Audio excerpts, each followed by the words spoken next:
Hey everybody, this is Daisy Collins of TsunamiRose.net, and today I'm here to show you how to make your very own custom 1-inch journal covers for single signature junk journals. That is what we are going to make today. So thanks for joining me, and here we go. Okay, so basically what I used to do was I used to get a box and I would use the whole side of the spine for the spine of my journal cover. And that would produce massive books that were about 4 inches. I would say this is about 2-inch spine right there, and that's about 4 signatures. Massive books. However, I've come to find that they're just too much they're just too much work for me lately. So I decided to make small junk journal covers. So basically I'm going to show you how to do it today. I already have all the steps done, so I'm just going to work with you, show you how to do it, and then I'll have examples. So you're going to start off with a box of your choosing. This is a small box. I actually picked large cereal boxes, but for this example this will work. So you want to go ahead and open it up.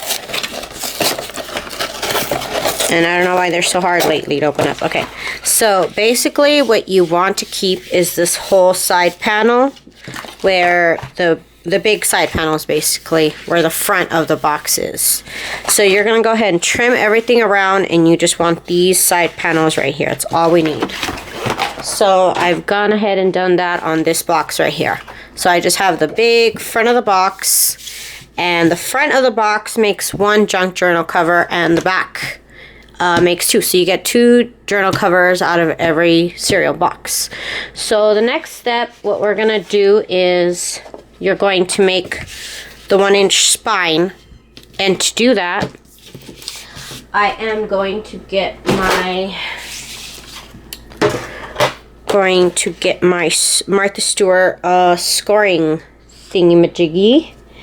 And so this journal in particular is 12 inches long. So that means the center of this is at 6 inches. So basically we need to make the 1-inch spine here. So we're going to do a 1/2 inch to the right of the 6 inch and 1/2 inch to the left. And basically I did this live in Junk Journal Junkies, and I had one person ask me where the size directions were, and I didn't have any because each box is different. So I'm giving you these general directions there without sizes, or any measurements. That way it'll work on any box. So there's your 1-inch spine for your junk journal cover, and now we're going to go ahead and cover this with cardstock. So what I like to do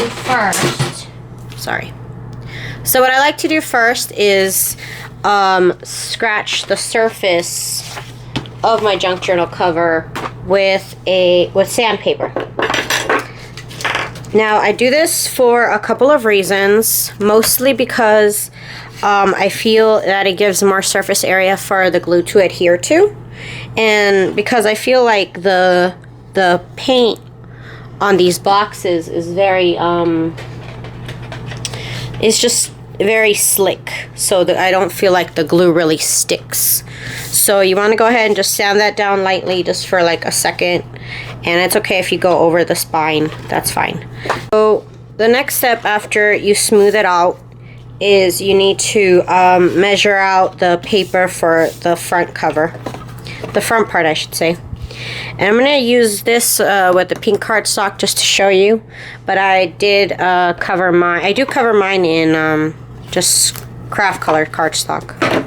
Okay, so basically what you want to do is, you see the spine right here, and you want to make sure you line it up with, we're going to put it at like over half of the spine. So I don't know if this makes it easier for you to see the spine. So the spine is right here, and I want to cover more than half of it with this paper. So I'm just going to go ahead and put it where I want the paper to stay. And then you want to have at least a 1-inch border around your cereal box. So I just kind of eyeball it. It's okay if it's not exactly 1 inch. And then we're going to go ahead and cut that. So I already have these pieces cut out right here to be exactly more than half of the spine and 1 inch around. And you're going to go ahead and glue that down to this side.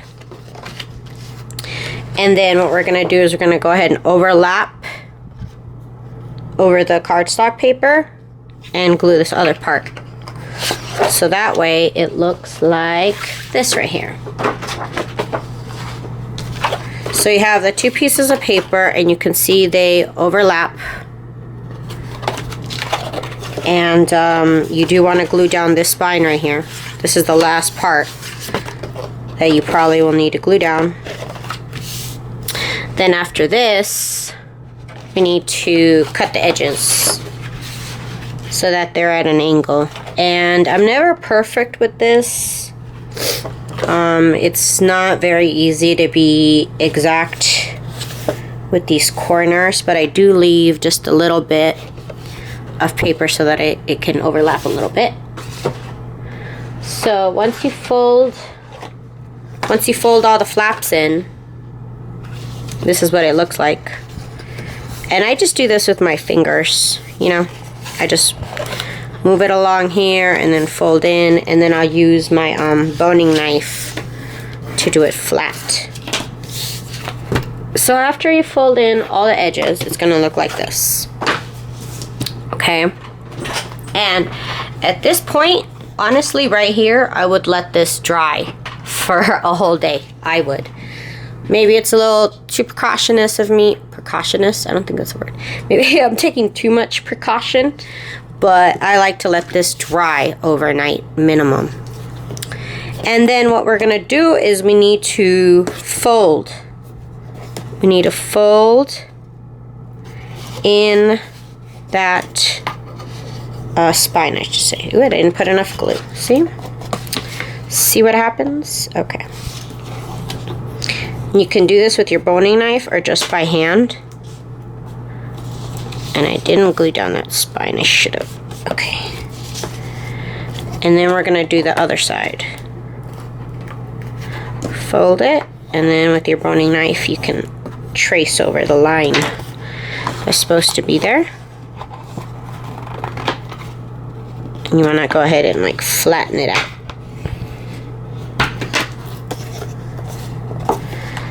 That's what we want to do, flatten this out here.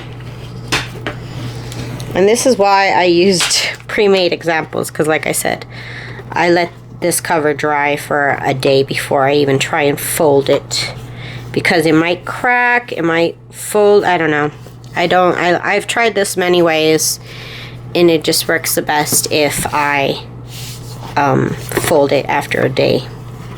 Okay, so from here we need to measure out the paper that's going to lay inside. And so what you want that to be, let me get my different piece of paper here. Okay, so how you want to measure this is, again, you want to put it more than halfway into the spine, and then we're going to mark at the edge where you want to cut it. And you want to have just a teeny tiny border of this cardstock around, and we're going to make it smaller than that. And I've gone ahead and done that here. So this piece is longer than the spine, or more than half the spine, and then it shows a little bit around. So that's exactly what you want to have. It's probably hard to see on this, but you want to have that much around. So now I'm going to glue it down to the other side of this box that I've already have made. This cover, I should say. Okay, so here's how we're going to do it. Basically, I have this glue. This is Tombow, but this is just the bottle for Tombow. Inside is actually Eileen's.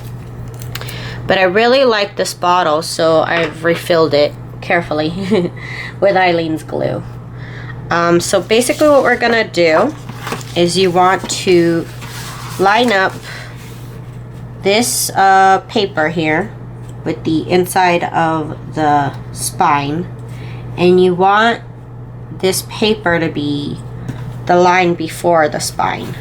So here you see the spine, and then you want this paper to be before the spine. So when I turn in the book, it shouldn't even touch this paper. Okay, so before the spine, here we go. And just move it. I just fold it so I could move it over. Let me get some glue in here. And I like this glue, glue bottle, I should say, because it gets a lot of glue down, but it also flattens it because of this kind of tip. It like spreads it. So you want to make sure that this glue gets tacky, and make sure it's not wet when you try and glue it down, because if it's wet, it's not going to hold the bond. But if it's just tacky, if you touch it and it's no longer wet, it's just sticky, then you can glue it down. You also want to make sure that you align with the other page you put down, which I didn't do, so it's just a little bit off, but that's okay. So now I like to glue down this page while this is folded. So it's a little hard to see on camera. And something's a little crooked because this page came out a little crooked. I think it's my guillotine. I don't know, I'm not starting to like my guillotine. Okay. So now I need to glue down this part.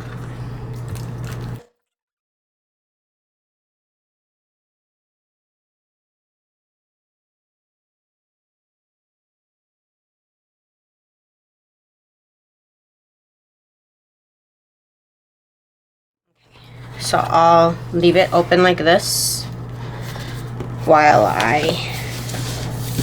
it's a little hard to show.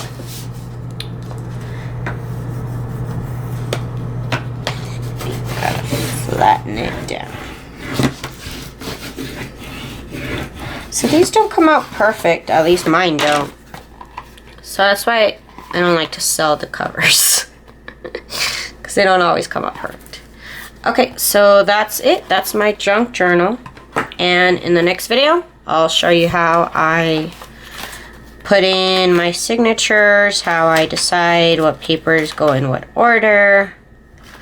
We'll do that in the next video. So thanks for joining me in this one. Thank you guys for subscribing. Thank you guys for checking out my shop, and I appreciate it all. Thank you guys so much. Peace out. Hey, little buddy boy. Hey, little buddy boy.